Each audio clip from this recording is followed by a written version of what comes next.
Good afternoon, everyone. Welcome back to Cosmic Blueprints. Okay, so this is going to be our last class in this series.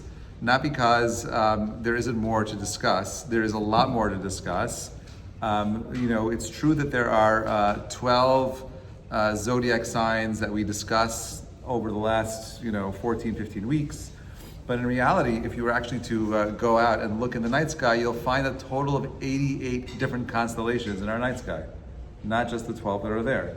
The reason why these 12 are very unique to us is, aside from the fact that they correspond to each month, they specifically align with a very particular solar path. The sun moves in a very particular kind of way, and when the sun is aligned with those zodiacs, that's when the particular mazal that is associated with that time becomes pronounced in the world that you and I are in. Okay, so each month has a very specific story that it's telling, a specific energy. There are more out there, and I'm sure there's a greater constellation map that goes through all of it. I'm not going to do that. It's endless. I wish I could do like a night class where we could go out in the middle of the night and actually explain the constellations to you and show you them in the sky and with a laser pointer and point it all out for you. But unfortunately, time does not allow that. But I definitely encourage you using there's an app in the App Store called Night Sky. I think I showed it to you before. Definitely go out with your kids.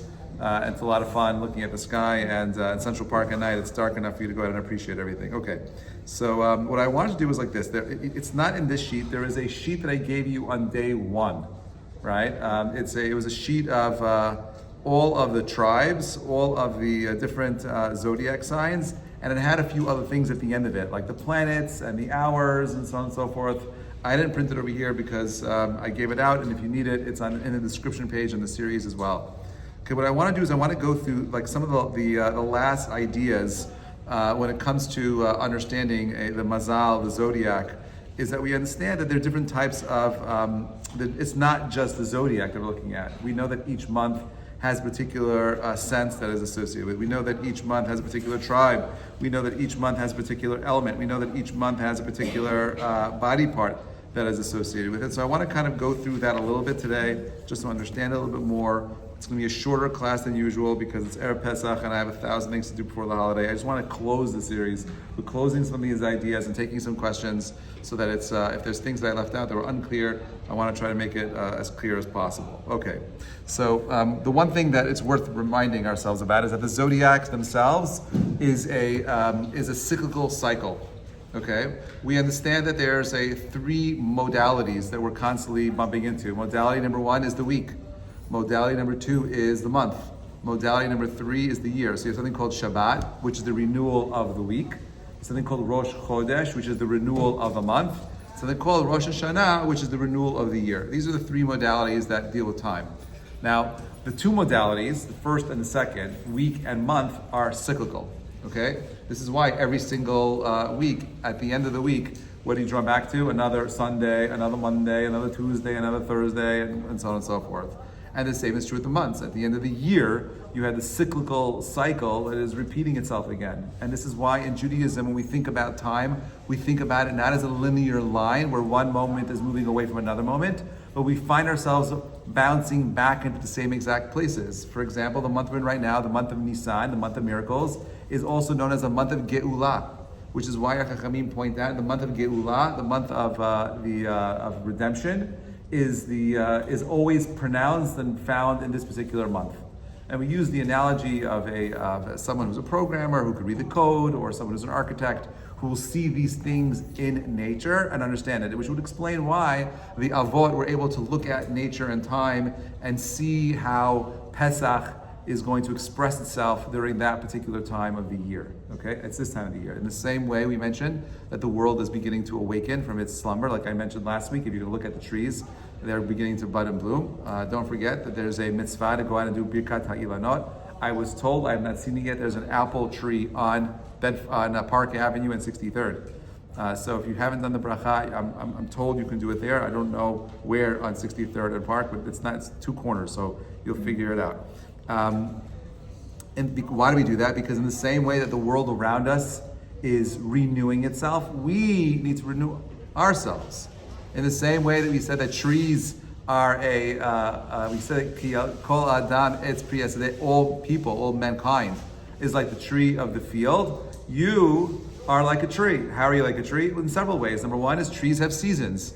There are times where trees are full and there are times where trees are empty, when they're alive and when they're dead. And just like those seasons pass, we say, Gam zo yavor. This too will pass. So whenever we're going through hardships and difficult times, be mindful that it's just the season that you're in right now. Inshallah, you'll move out of it, and that good that you're waiting for will come. Just never give up. That's what it means to be a Jew, to never give up. So this is the month of Geulah. This is the month of redemption. This is the month of all kinds of change. And therefore, we have to be asking ourselves, in the same way that the world around us is beginning to change, how are we changing? We speak about freedom in the month, right? So we know that freedom without direction is dangerous. Freedom, by the way, it's just interesting. And if you look at the statistics, in third world countries, suicide for teenagers barely doesn't even exist. It's like, I don't know what the numbers are, but it's like minuscule. It's not even a statistic. But yet in developed countries, for some reason, right, in first world countries, whatever that's called, suicide rates for teenagers are much higher. And the question is why? Why is it when we give kids everything, somehow they don't find meaning, right? But yet when kids have nothing, where all they're worrying about is where they're finding water and their next meal, they have everything.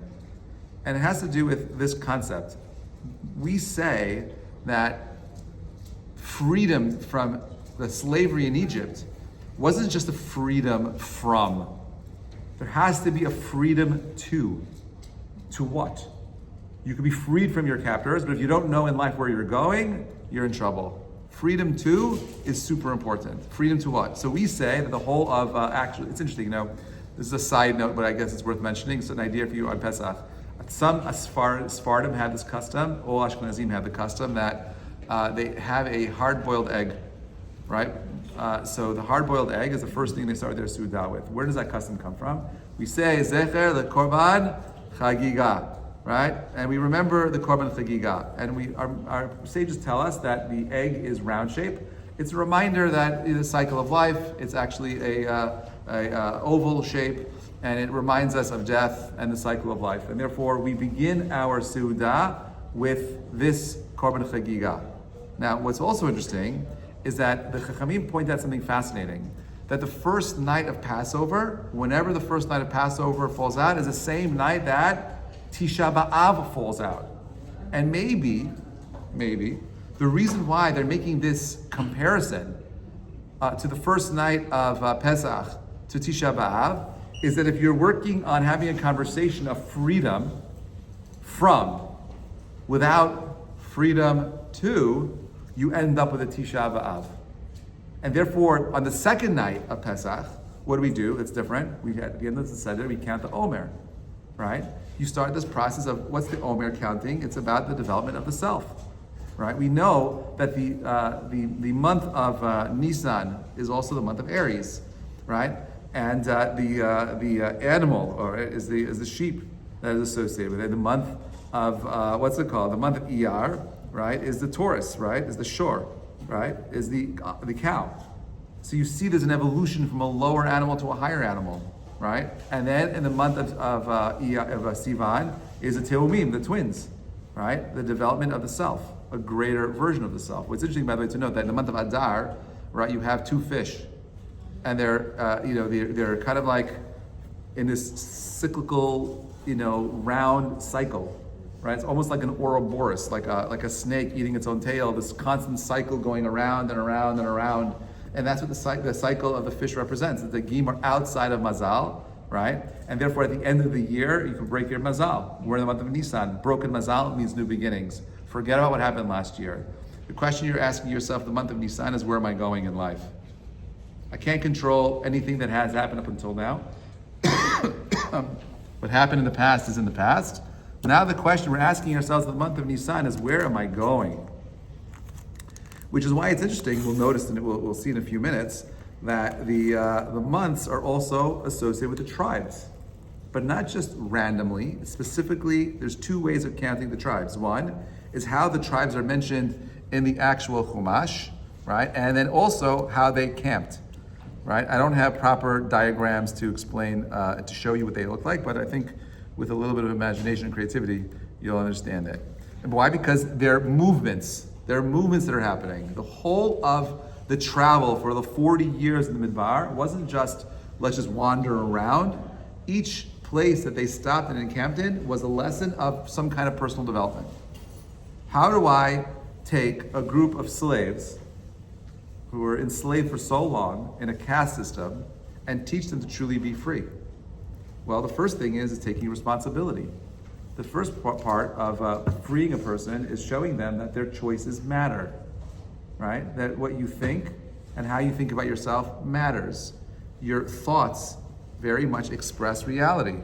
Right? Dr. Emoto, who's this famous Japanese scientist who was never not taken seriously at the end of the 90s, came out with his famous water crystal results, showing that when you're thinking about something like water, and you're holding your water in your hand, and you're thinking positively about the water crystals in the water rearrange themselves in these beautiful geometric patterns. And God forbid when you're thinking negatively, right, they rearrange themselves in this weird, ugly pattern. This is why we make a bracha before we drink, because we want to add a spiritual dimension to the material world around us. Baruch atah Adonai Eloheinu melech haolam shehakol nihiyah bidvaro.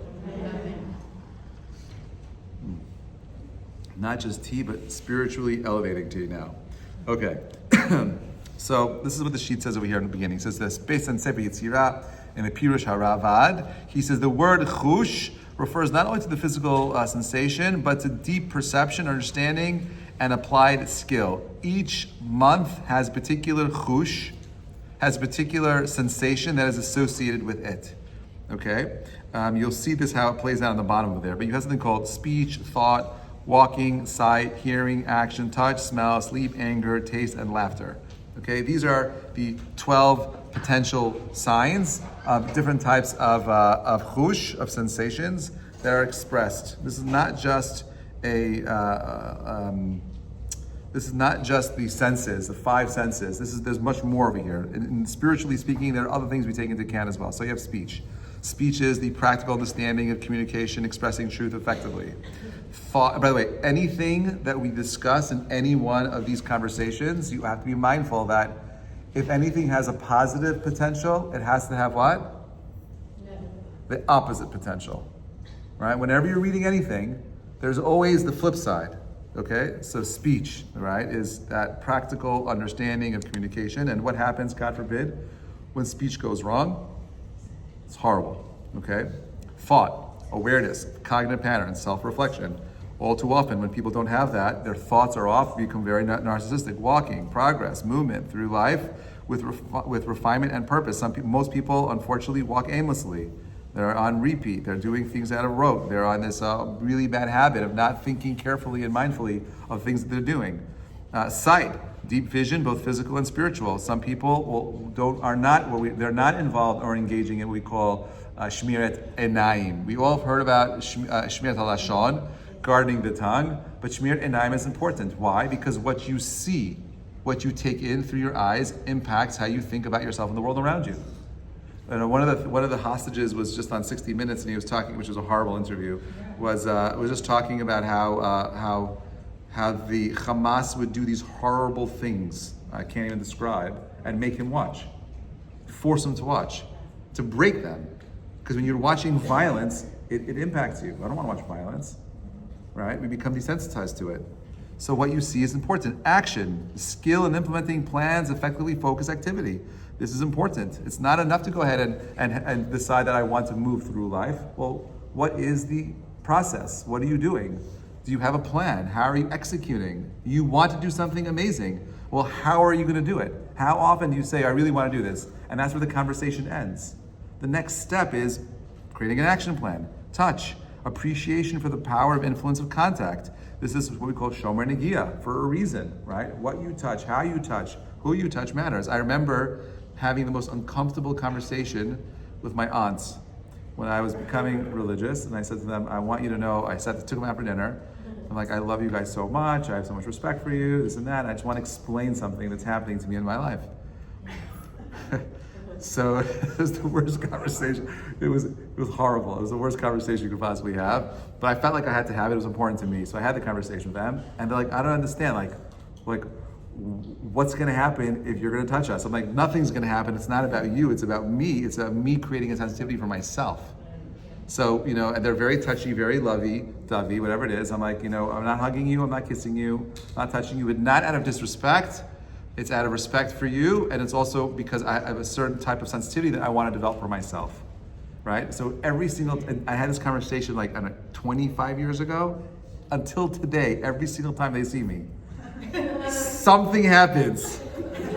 They have no choice. Something happens somewhere. I'm like, it just doesn't change. I guess whatever. Anyway, so it's one of those things, right? But touch is something that is important to guard as well. Smell is one of the few of the senses that has not been corrupted by the chet of the sin of the Gan Eden in the Garden of Eden. Sensitivity to subtle messages and spiritual resonance is something that we develop in our smell. There's a famous story I love telling of the Baba Sali, who would often have visitors, but before you went to see the Baba Sali, you had to go to the mikvah. You were not allowed, he would not see visitors unless they went to the mikvah first.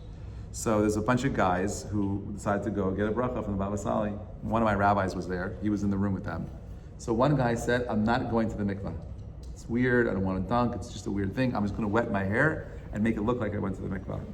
So the three of them walk in to see the Baba Sali, and the Baba Sali looks up. He points to the guy that did not go to the mikvah. He's like, you're Rabbi, you're a liar. 10 people, get out. Get out of here. Right, how did he know that? My sense is that it's a sense of smell. Right? That you think that smell has just something to do with food, but I think that smell actually has something to do with spirituality. How do I know that? When we burn in the korbanot, this is Parshat Vayikra this week, so we're going to be learning for the next 10 weeks a lot about korbanot. Right? And it says that there's something called reach nichoach laHashem, that when there or the korban tamid specifically, where the tamid offering, which was an offering that was brought every single day in the temple, created what we call a reach nichoach laHashem, a pleasant odor for God. What does that mean? God likes the smell of like burnt things, like he needs burgers to be burnt for him and shawarma to be burnt for him. Like, what is that? So there's something spiritual about smell that we don't fully appreciate, but when people that are super hyper spiritually involved developing themselves, there's a certain smell and a certain sense that they get just from the sense of smell. They go walk in the room and they smell it. They're aware of something there that you're not aware of. My wife has a very strong, I call my wife a canine sometimes. She could smell things before I could smell it. She has this very deep sense of smell. She's a very spiritual person, but she just, there's certain senses that she's aware of because of her own spirituality. All right, you have something called sleep, right? Who thinks that sleep is a sense? But believe it or not, if you talk about and you think about your own health, right? And we think about the three areas of life that you need to master, which is sleeping, eating, and exercising. You know what's the most important out of the three? More important than exercise and more important than eating is sleeping. If you're not sleeping and you're eating and exercising, your body is not getting healed. There is an art to sleep. Why? Because the way you go to sleep has everything to do with how your next day is going to express itself. If you didn't sleep the night before, I guarantee you're going to have a really hard day. You're gonna be stressing your body, you're gonna be stressing yourself. Things become complicated. It's harder to focus. That's not how we go to sleep. In Judaism, the day begins with nightfall. That means your day begins with how you go to sleep. You go to sleep, wasting your time watching things and not preparing for the next day. You've lost out already on 50% of your success the next morning. How are you supposed to go to sleep? Okay, the first way you go to sleep is you prepare to go to sleep. Okay, I'm going to prepare to go to sleep. I have a bedtime. I'm going to start cutting out my technology stuff. I'm going to get myself ready for a particular type of relaxation, breathing, stretching, whatever you want to do before you sleep. Great, do it. And then, in addition to that, we do something called hamapil. We ask God to forgive. We forgive all the people that day. We don't want to go to bed with grudges. We don't want to go to bed with anxiety. We want to go to bed with a clear conscience. I want to go to bed clearly. In my yeshiva days, there's actually a really cool yeshiva trick that you might not be aware of. But if you are actually thinking about a particular topic, and this is true for any subject, you could actually continue your studies when you're sleeping. You can take things that you're trying to solve into the world of sleep and continue processing that information in a dream state or in a lower conscious state. and come back in the morning with answers to the things that you're struggling with, which is a form of meditation. So sleeping can be a spiritual experience if you are prepared for it. Now, when you've gone to sleep prepared, knowing what you want to do the next day, having a clarity of mind, what happens when you wake up in the morning? Are you just getting out of bed? You're peeling yourself out of bed, or are you jumping out of bed? The reason why people struggle to get up is because they don't know why they're getting up. But if you prepare the night before and you have a clear vision of what you want to accomplish the next day, your whole entire day is different. It's a different kind of morning, different kind of day, different kind of reality, which is why for us, it doesn't begin with sunrise. The day begins with sunset. If you're already thinking about what you got to do in the morning, you're already too late, my friends. Too late. Think about that. We're always a step ahead. Okay. Sefer Yetzirah. Taste, understanding food digestion and symbolic depth of eating, appreciating hakarat tov, having humility, laughter, knowing when and how to use joy as humor for healing. Today, under the circumstances we're in, if you don't know how to find humor in the world that we're living in right now, you're in trouble. Okay, Sefer Yetzirah says as follows. He says, as we are created in the divine image, we also possess 12 chushim, at least in potential. That's what we just described. Even someone lacking in physical sense, like sight, still retains the spiritual faculty of that chush. A blind person, for example, may have profound inner prophetic vision, even without seeing. How does that happen? Where does that come from? There's a third eye, right, that is there, that can be awoken, right? And if we're not aware of it and we're not developing those senses, you lose it. The nature of any sense is that when any one of our senses is overexposed to any stimuli for long periods of time, you become numb to that sense. That's just the way it is, right? So for example, like touch. If I leave my finger in the palm of my hand long enough, I won't feel it.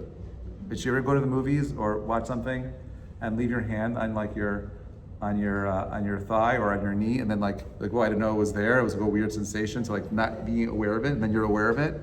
That's the nature of things. When you overexpose yourself to any stimuli for long periods of time, you become numb to that, right? Judaism is brilliant at creating spaces where you're supposed to learn to resensitize yourself to these things, to the chushim themselves.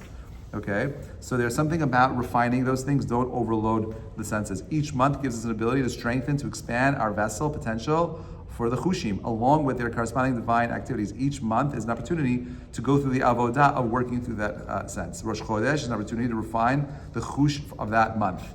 So each month, the Rosh Chodesh itself is the primary day to be mindful of how am I resensitizing myself to that particular chush. Spiritual work in that area helps us align our consciousness with a month's energy. Thought, through Torah, mitzvot, inner work, we awaken the strength of our senses. It's always there. If you're not working on it, like I say, you don't use it, you lose it.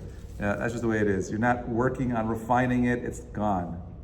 You are I'll take it in a second. Just to remind you again, to be a human being is not like an animal. A human being, God created something that is greater than the angels. You understand that? You're greater than the angels. Why? Because you have the potential of being infinite, like God. How? Through your choices. Each week, each month is an opportunity to reboot, choose, to elevate yourself to something bigger, better, and greater. Yeah. So like if you got insight into your mazal, Yeah. right? Like so you're a certain mazal and you want to like break out of that or work on it. Yes. Is it extra powerful? Is your work like extra powerful if the chush of the month that you're like if you want to work on being more thoughtful with your speech, then is it advisable to like undertake that during the month of Nisan? Yeah, that's exactly what we're So saying. you just like go into the month knowing this is a great time for me to develop this Correct. deficit in my personality that I really want to break out of. Correct. 100%. Yes. It is So you can do it any time, but you have extra boost. There's an extra potential that's found in that particular month. So listen, there's several things here. One is that the fact that there's awareness. Like, are we even thinking about these things? And the answer is most people are not. So the tables are here for you to kind of like, you cut it out, how to figure out how to incorporate it. I'm trying to make it as clear as possible, which is why there's all these tables everywhere on every page, because I'm trying to give this over to you so that you make it yours. Yes. So is it an accident that the month of Nisan is the chush of speech? No, it's not an accident. Why? What are we doing in the month of Nisan? Talk about the Seder. What is the Seder? It's a conversation. It's interesting that it's called Seder, right? It's Seder, which is, this is so fascinating, right? It's called Seder, right? Seder is organized, and it's all about conversations.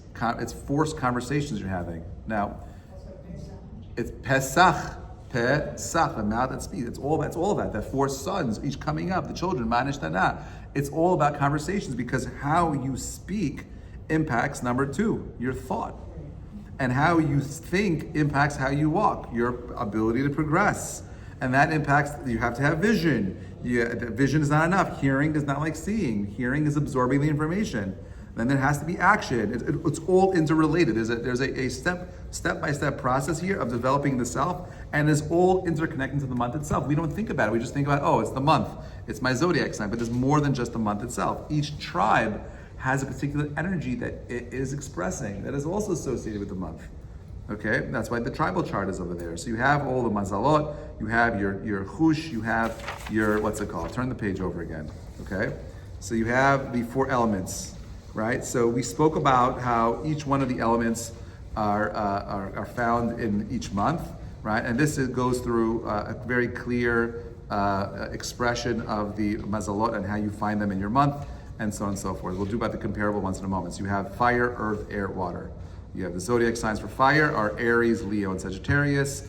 The strength of fire is passion, drive, and energy. And we've spoken about this, how each month is able to express fire differently. Aries is, I'd say, the brightest flame, right? The strongest expression of fire. Then comes Leo, then Sagittarius, right? So they're the most passion, the most drive, most energy. And the challenge, because with every midah comes a challenge, is the anger, impatience, pride. That is fire. Okay, you have Taurus, you have Virgo and Capricorn are earth signs, stability, practical, rigidity, materialism. Earth signs also are people that when they're part of their challenge is because they're so overly balanced, they can't make decisions, almost like paralysis by analysis. Air signs, Gemini, Libra, Aquarius are intellect, communication. Their challenge is superficiality and indecision. Water, Cancer, Scorpio, Pisces are generally emotion. They have a deep sense of emotion, a lot of empathy, but they also come with mood swings and sensitivity. That is water. All of these things are amazing. It's clear, right? Now, how are they compatible, right? So in Shlomo Melech says, don't be overly righteous. Why destroy yourself? Meaning, if you don't find the humility to ask the question, you don't find the humility to stop the voices in your head and to open yourself up to hearing what someone else is saying, right? If you don't do that, you're destroying yourself. Why? Because you're relying on your own narrative. The word shmi'ah, to hear, right? V'yishama Shaul et ha'am. And Shaul gathered the people. Shmi'ah means gathering. Why? Think about what hearing is about. The only way you can hear somebody else is if you humble yourself to open and calm your mind to absorb what they're sharing. That's just the way it is. If you are unable to hear somebody else, it's because you're too concerned about what's happening in your own mind. Your mind is racing, right?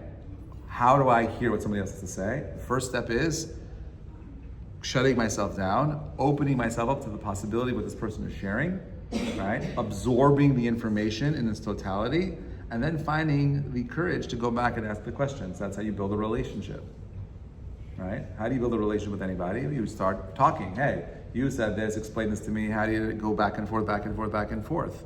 Okay? Shlomo Melech says that if you are overly righteous, you are destroying yourself. Overly righteous means I'm great. I'm okay, I'm good. No one's ever good. Everyone here, everyone anywhere, should find the humility to recognize I'm not always good. And if I'm not always good, I need partners. The world was, they came to Rabbi Akiva, they said, teach me the whole Torah. It was Beit Hillel, and Rabbi Akiva, teach me the whole Torah on 1 foot. What did he say to them? Right? The rest is commentary, right? Why is the rest commentary? Because at the end of the day, there's a 3-step ladder for us to develop ourselves. One is the relationship with the self. How you relate to the self. And each one of these particular elements have and then the zodiac signs have a unique way of of going into themselves, of understanding who and what they are. The second step in that ladder is ben adam lechavero, man and his fellow man, right? How you relate to the human beings around you. And by the way, if you're unable to relate to the self, no, you will not be able to relate properly to the people around you. It doesn't work. When you're a narcissist and all you're thinking is you think you have friends, but you don't. You're alone, right? You're completely separated. The next step above ben adam lechavero is what? Ben adam makom. You cannot get to a true, deep appreciation of the Infinite One if you're unable to connect to people. So we're building, there's a process over here. You can't just skip, you can't skip. Someone tells me they're super spiritual, but they have no friends, there's something wrong. Something very wrong. Judaism is not becoming a hermit and living in some, monastery in the Himalayas saying, away from humanity. That is not a Jewish practice. Judaism, spirituality in Judaism is engaging with society, involving yourself with the world around you, and trying to make the world a better place through your relationships, through the people that you're engaging in. It's not an accident. The people that are in your lives are there for a reason. They're there to challenge you. I'm telling you, the people around me challenge me all the time, especially my aunts. No.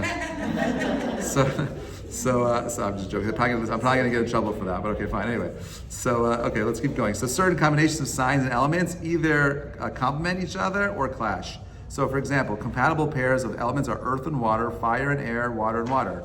The challenging pairs are fire and water, air and earth. Fire and fire can combust. Okay, so I don't think that needs explanation. You'll see it in there, right? So now, what does Mishlei say? Shlomo Melech says, one who was slow to anger is better than a mighty warrior. Why? Because we say that someone who finds himself dealing with anger, okay, and when he's going through that moment of anger, he is worshiping avodah zarah. He's doing his idolatry. He's involved in worshiping some foreign god. As a matter of fact, the Gemara even says that at that moment he loses his free will at some level. When you become angry, you feel with kas. I'll give you an example. Like yesterday, I had a doctor's appointment. I was running late. I walked into the doctor's office, and there was a nice receptionist there. I'm like, I'm so sorry for being late. She's like, I said, I'm so sorry for being a little late. A little late? You're 20 minutes late. She's like, I want to go home at 5 o'clock. It's 4:20. So I'm like, okay. She's like, well, what do you want to do? I'm like, what are you suggesting? She's like, you have to reschedule. I'm like, thank you so much. I wanted to punch her, right? And I said, thank you so much, ma'am. Have a nice day. And I walked out of the room. But I'm telling you, I was fuming. I was so angry inside. I waited forever to have that appointment. I wasn't going to fight. She wasn't going to give me. I understand that. I was so like fire was coming out of my eyes. Fire was coming out of my eyes at that point. I was so angry. My blood pressure. I was like, this is going to be a horrible appointment. I'm just not going into this. I'm not just not doing it. I won't do that. I won't allow myself to allow this to get worse. I don't know why. I was just so triggered. I got so lost in the moment. I'm like, it's better for me to walk out of here because anything that happens next that's wrong, I'm gonna explode. So I had to remove myself. I don't know. I didn't schedule it yet. I'm not going back there. I have to find a better doctor. Anyway, but like the point that I'm making is that like this. Yes. So some people will just fight to go in, right? She's a representative. I know what she is, but they just lost the client. Right. That's what I won't, and I feel bad for the doctor because I won't. I can't work. I can't work like that. I want to. If I'm gonna go somewhere, I need to know that I have people that are thinking about my best interests, not their own best interests. I will not, I understand that. So it's not, the doctor's got to make a better choice at who he's hiring, who's representing his office at the front. It's a very poor impression on me. I'm never going back there. Anyway, so Kitsur is, why am I sharing that? Because I know that I don't remember the last time I got like that. I'm usually a very calm, even keeled kind of guy. But I was so wound up. My whole night was just, anyway. So what's that? Maybe you find her. I don't know. Whatever. Anyway, kitsur is that when you see yourself, you see yourself losing it a little bit. You do whatever you can to slow down the anger, spread it out. It took me 4 hours to spread out that anger. So I get it out of my system. Because if I would have focused it at that moment, I would have killed somebody. I would have set the. If fire had come out of my eyes, they would have all been burnt already. It would have been shish kebab everywhere, right? So, anybody else in the office? What's that? Are you the only one in the office? I was the only one in that office at the time. Yeah. Anyway, Kitsur is that what Shlomo Melech is saying is true, right? That real strength is not submitting yourself to the emotion and going in and fighting. That would not be the right response there. The right response is to say, I'm not going to allow this moment of frustration to become explosive.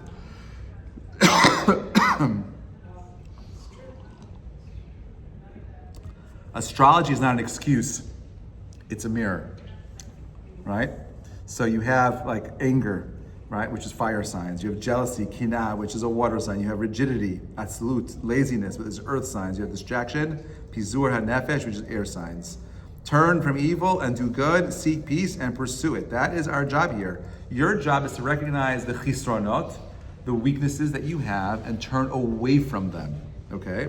These are the beyond the five senses. The Western thought identifies five physical senses, but in Jewish tradition, especially in Kabbalistic works, so if you see, we're talking about 12 spiritual senses called chushim. I think we just did this. Yeah, okay. Did I go the wrong way?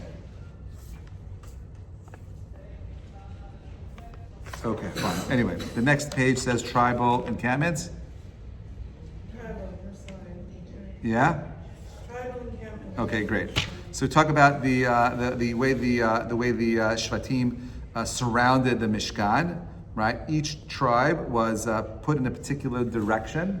Okay. So for example, you had tribes Yehuda, Yisachar, and Zvulun. They were in one cluster. Okay, and they were focused on the east. Reuven, Shimon, and Gad.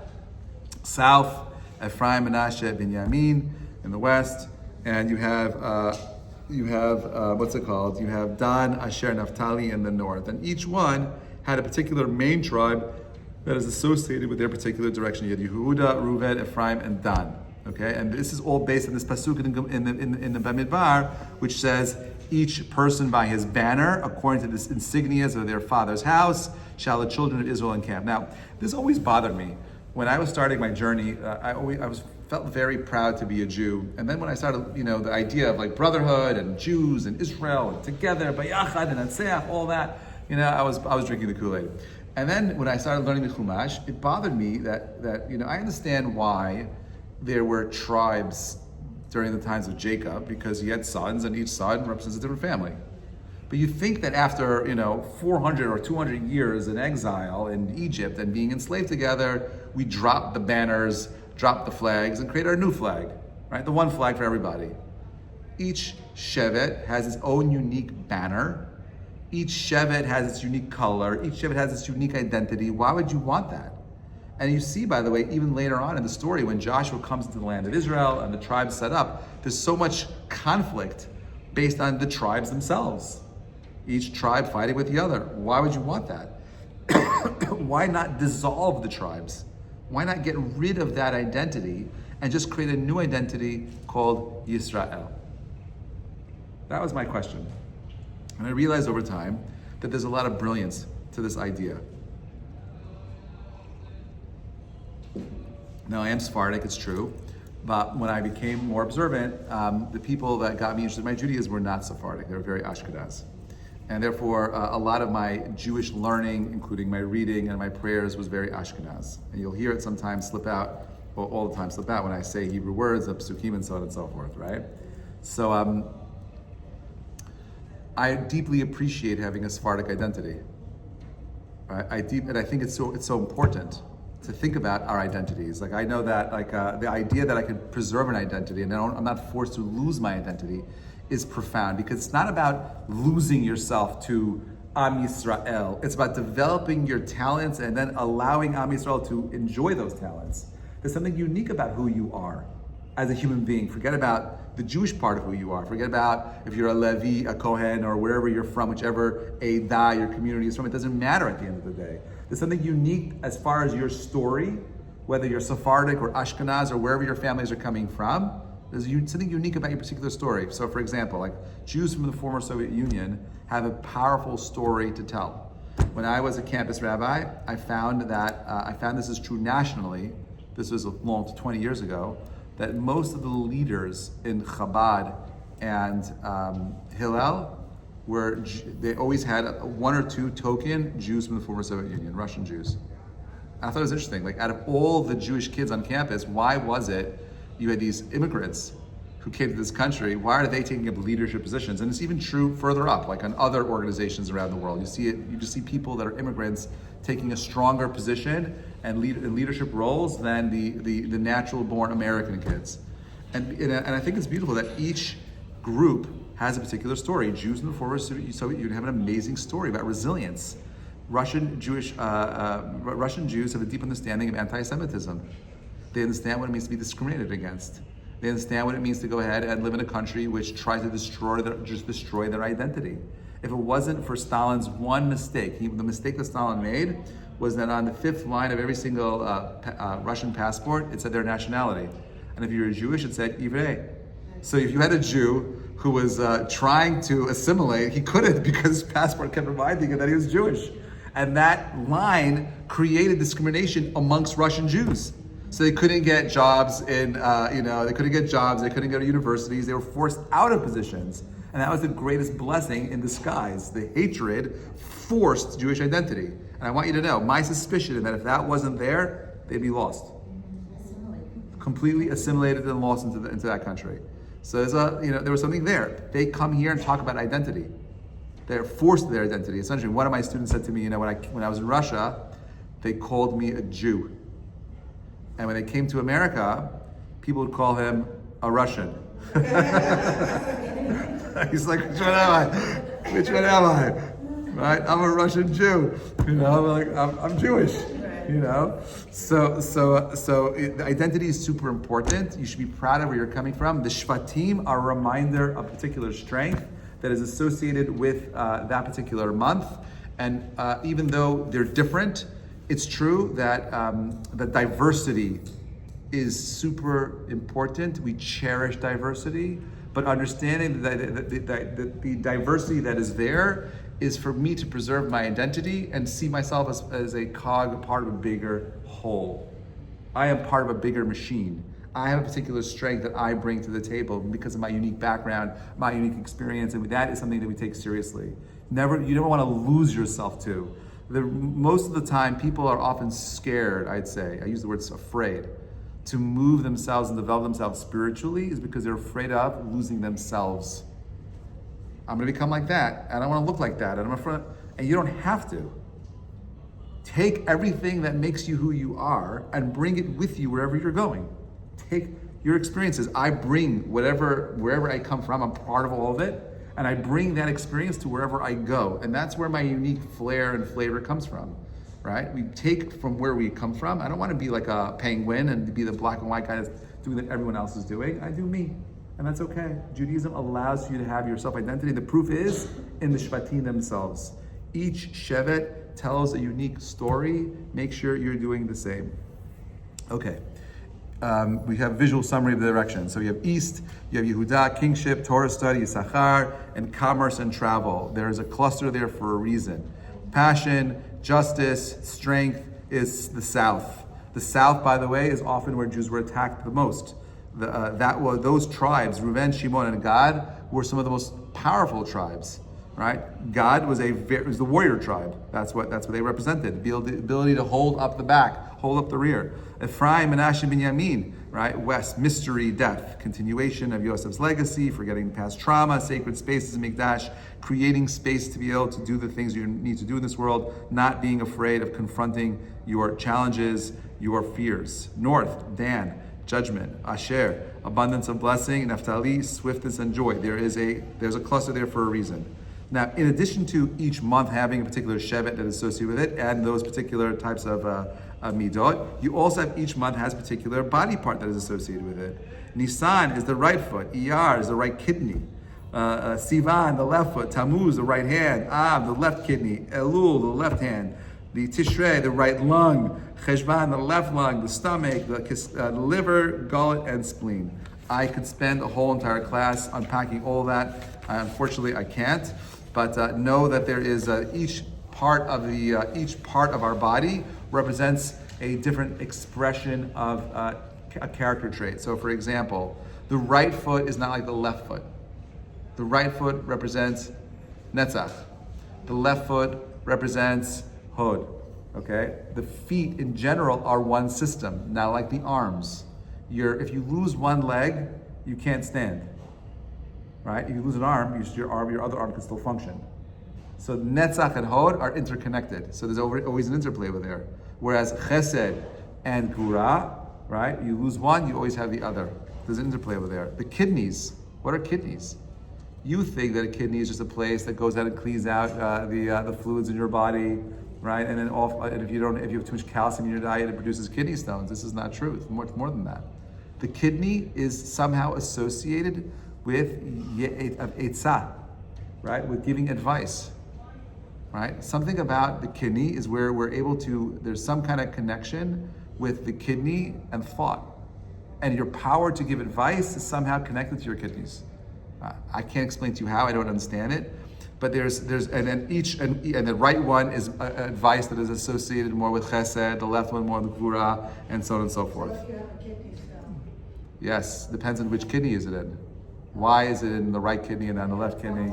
And there's something off with the advice that you're giving, or something that needs to be corrected in terms of how you're thinking about things in your own world. 100%.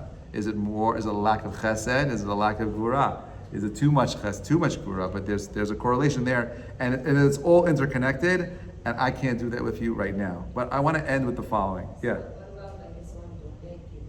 Is someone what? Donate a kidney. Yeah, it's a beautiful mitzvah. So yeah, you give away your kidneys. People do that. So what does that mean for you as a person? Does it mean there's less? I don't know. I'm not sure how that works. I don't know how that works. In general, I'm very pro giving kidneys to people, obviously, that need it, but I'm also very pro making sure people are fully aware of the sacrifice of giving a kidney away, So, but that's definitely a beautiful mitzvah. I don't know how to answer that question. Does that mean you're less of that? Maybe. I don't know. But we're talking about that every single body part has some type of correlation with something that is spiritual. I don't know how they choose, by the way, which kidney they're taking out, the right kidney or the left kidney. Is one more dominant than the other? I think one is. I don't know how they decide that. But anyway, fascinating conversation. We have another time. But let's just end with the following.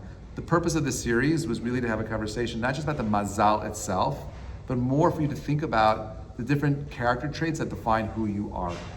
Each month is an opportunity to think a little bit more deeply about what makes you you, and then ask yourselves, how can I refine my midot? That's what we want.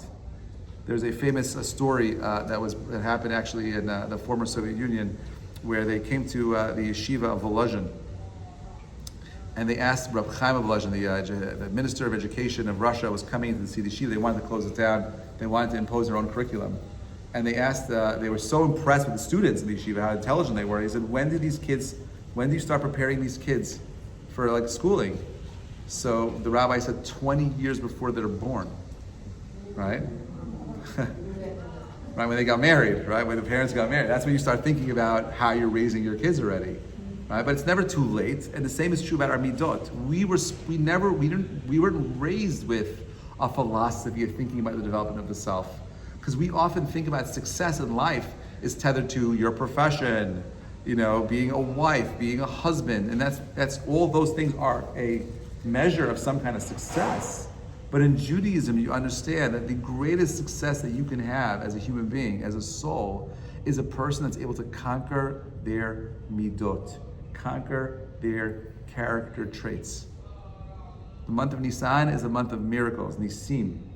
It's the month of change. If we could take 2.5 million slaves and teach them how to be free, how to be refined, how to be like the princes and the princesses that they are, my friends, I know that you can do the same. Wishing you all a Chag Kasher Sameach. Remember that there's no mazal that defines you. You can break out of any mazal.